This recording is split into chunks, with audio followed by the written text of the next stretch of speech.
Jane said, question for Sherry. In a recent conversation, you were skeptical that as an auctioneer, you could address both an in-person audience and an online virtual audience. Right. Have you any additional thoughts on this, or how do you manage it? If we are going to merely stick a live stream, a camera in that room and call that hybrid, that's not really what I would say is really hybrid.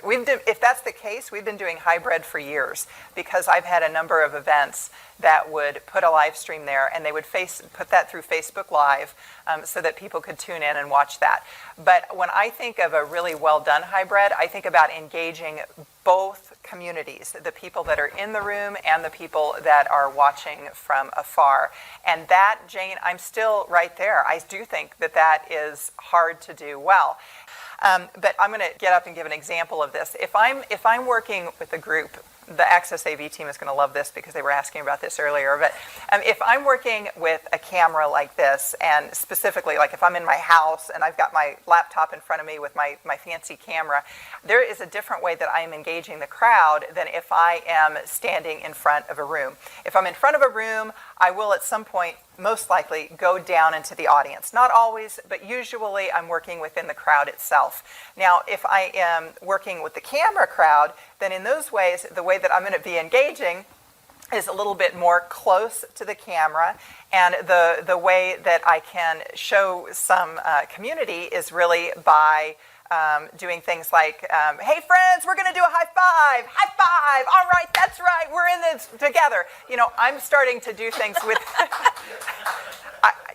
we're looking, now the camera's a little too far for me, and I would push over a very expensive monitor if I get too close to you.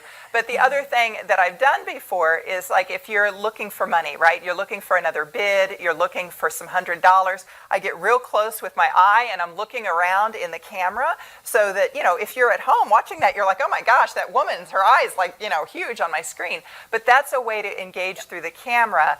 I'm looking around the room for the bids. Where did Diana go? Where did she go? You know, we're looking for the money in that sense. But if I'm in a room, that suddenly seems a little awkward. For that matter, this is a very small camera, but some of the events that I work, they have more of a large camera. If you think like a studio camera, something like that. So if I was going to try to do a high five, I would have to do something like, you know, like this, high five, to block the camera, because my hand wouldn't do it alone itself. It's too big of a lens.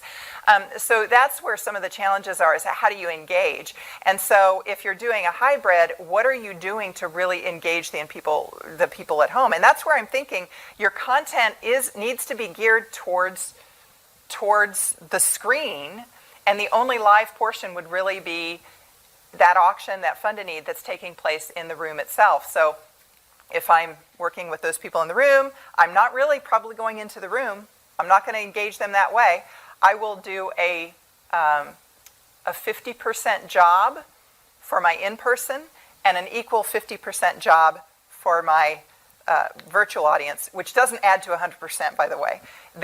Neither one is going to get a totally quality experience. However, I feel very confident that your live auction items, and this is where I'm coming back to, your live auction items ROI is going to be stronger. And that's what I was most disappointed about with our two-screen solution events over the past year, where we were watching the presentation on one screen and bidding on another. I saw, or not even bidding on bidding in an online auction on the other screen. Those ROIs were just not strong. And those are some of my larger events that have $10,000 live auction items. They were not selling for what they should have sold for. But I did see that when people were engaged in the chat. So that's kind of, yeah, my 2 cents on that whole process there.